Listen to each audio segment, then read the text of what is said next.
Sharanam Mama Dada Sham Sharanam Mama Dada Sham Sharanam Mama Dada Sham Sharanam Mama सांसों की माला में सिमरू में तेरा नाम दादा Shyam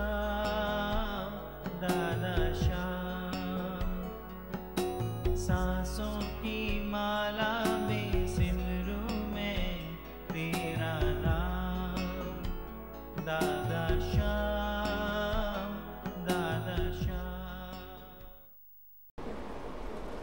Dada, could you please tell us about the early days of the college when you were the principal? And like, what is the difference you find then and now, like between then and now? What difference do you find? Firstly, I was never the principal. I was only one of the servants of the great master. I was asked to come and work in the Mira college. In those days, we used to work as a family. We did not have so many students. We had a small number of students, and we were just like a family. I think Rajani was one of them. She worked for years as a registrar of your office. She was one of the students. Ishu was another student. Ishu worked as the Prabha, who is now the registrar. She was one of the students. You were there when I was there. Yes. We were like a family, very happy. We.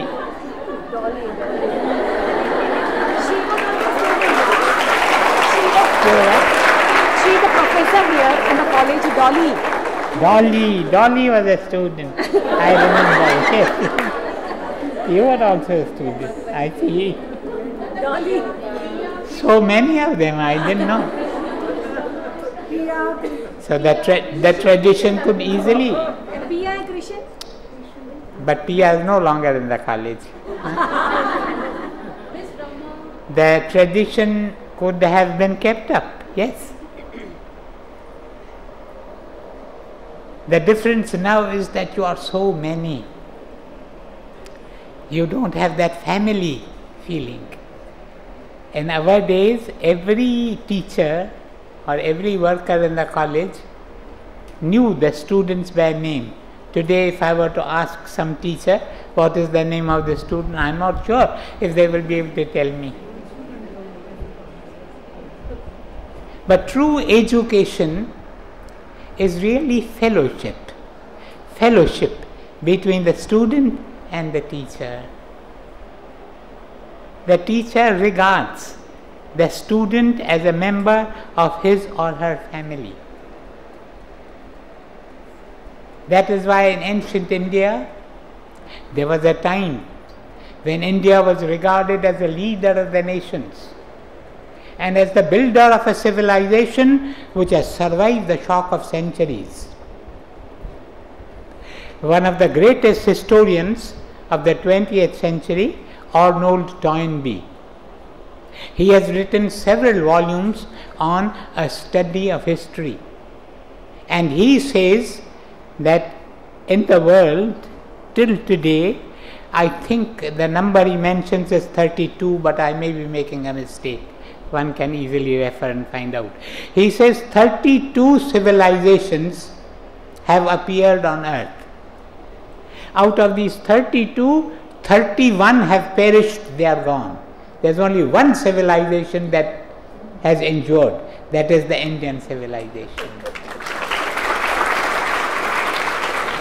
And in those days, when India was regarded as a leader of the nations and as the builder of this long-lived civilization, students were called jignasus. Jignasu, the literal meaning is a seeker after truth. There was this search for truth. What is the truth of life? What is the reality of life? everything that we see is not true because it passes away. What was real yesterday is today become a shadow. When you come to think of your childhood days, don't you feel it was almost like a dream? So many things happened when we were little children, but it appears to be a dream. They pass away. What is the truth of life? And the teachers, they were not men of books, men and women of books. They were men and women of realization. They were called rishis. The literal meaning of the word rishi is a seer, one who has seen the secret of life and wishes to transmit it to the jignasus that come to him.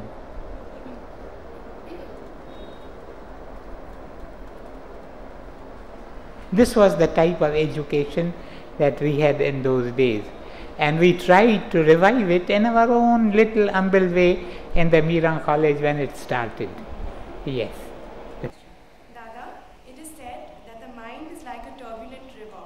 Mind is like a turbulent river. How can we manage our minds and keep them from wandering? If you really want to keep your mind away from wandering, the very first thing that you should do, I know none of you will accept it, but the very first thing that you should do is not to watch the TV.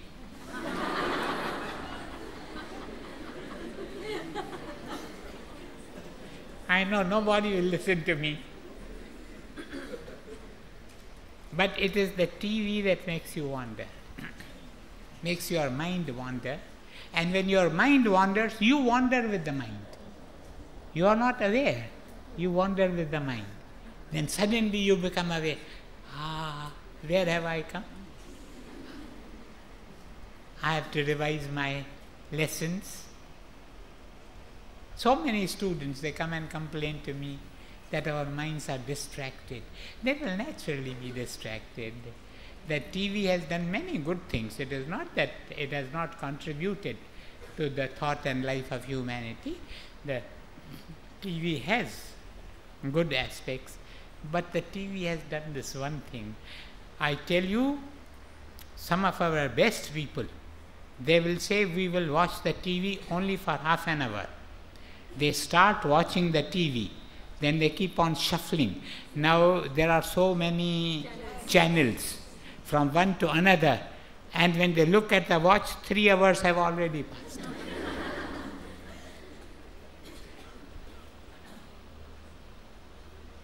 So the first thing is, you must put an end to all distraction. Therefore, students in ancient India, they were taken to a remote place, away from the cities, away from the hustle and bustle of city life.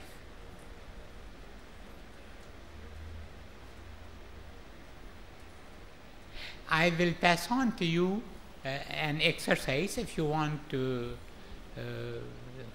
learn concentration. But the very first thing is, you must give up the TV.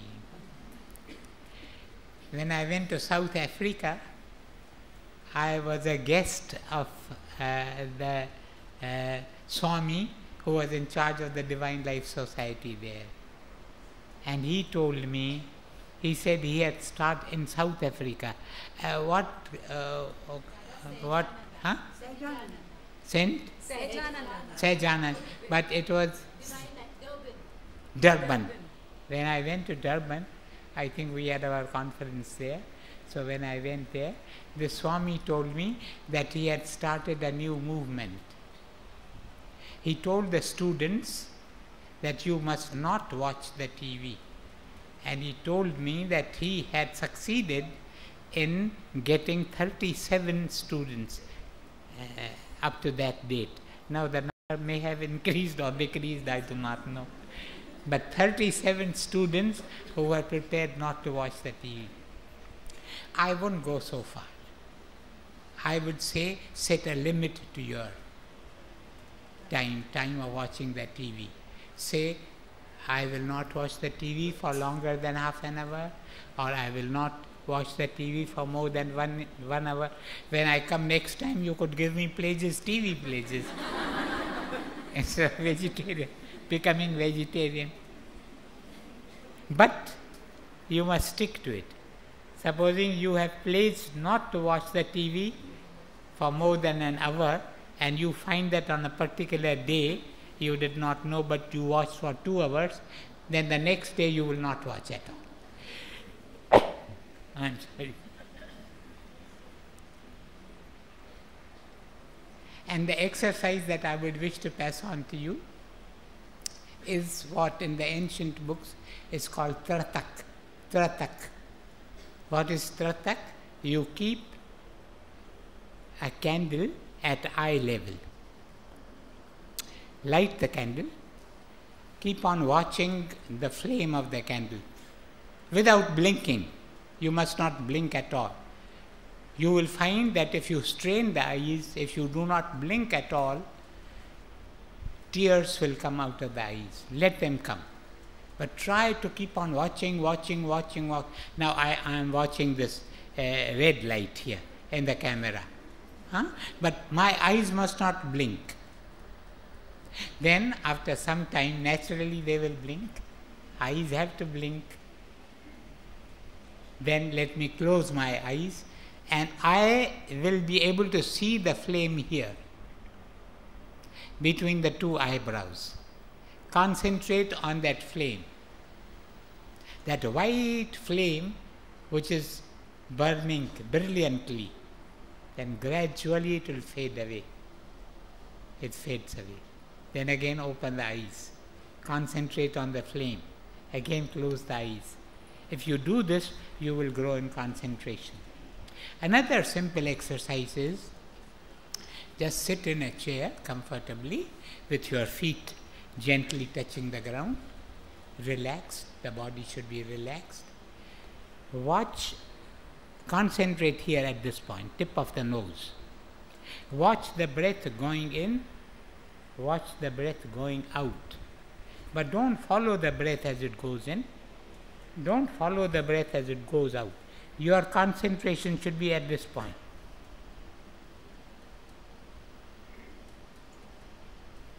Gradually you will find that when the breath is going in, it has a sensation of heat. Where it is coming out, it has a sensation of the heat. Sensation comes only when the breath is going out. When the breath is going in, you feel that the breath is quite cool. And you will have many other experiences also. But the moment you discover that your mind has strayed away from this point, it has flown to Africa, or it has flown to America, or it has flown to Canada, bring the mind gently back to this point. Don't fight the mind. The mind is a very strong adversary. You will not be able to fight the mind. Don't fight the mind, but gently, quietly. Oh, my mind, we are trying to learn concentration. You should join me. Then bring it back here. If you do this for half an hour every day, you will very soon grow in the power of concentration. This is called Vipassana. Vipassana. It's a Buddhist type of meditation. Was it the second question or the first? This was second. It was second. So if you will, now it is past 12:30, it is 12:32. But if you want to put one more question, I don't mind. Rather, to stop worrying about the future is as difficult as letting go of the past. How can we at this young age stop worrying about the future? Stop worrying about the future.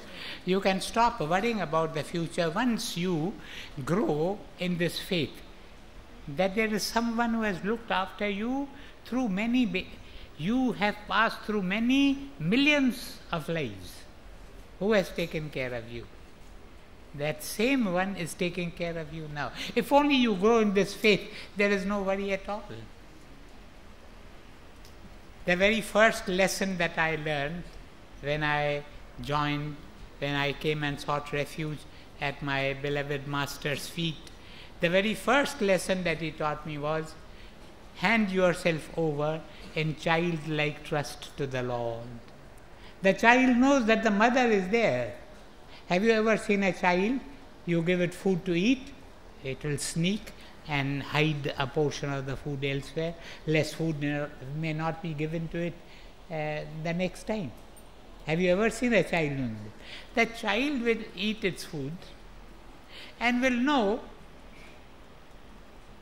that when it is hungry again, the mother will provide the food. There is no worry, there is no anxiety, no worry about the future, no anxiety about the past. Our difficulty, the difficulty of 99.9 recurring % of the people is that they don't live in the present. They don't live in the here and now. They are either worrying about what has happened in the past, or they are afraid of what may happen in the future. With the result that the present moment, which is a golden moment, which is the only moment that I have, slips out.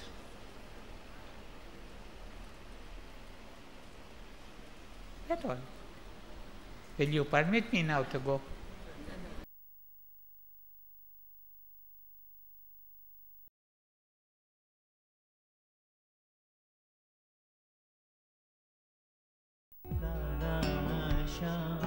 Sharanam mama Dada Sham Sharanam mama Dada Sham Sharanam mama Dada Sham Sharanam mama Saason ki mala mein simru mein tera naam Dada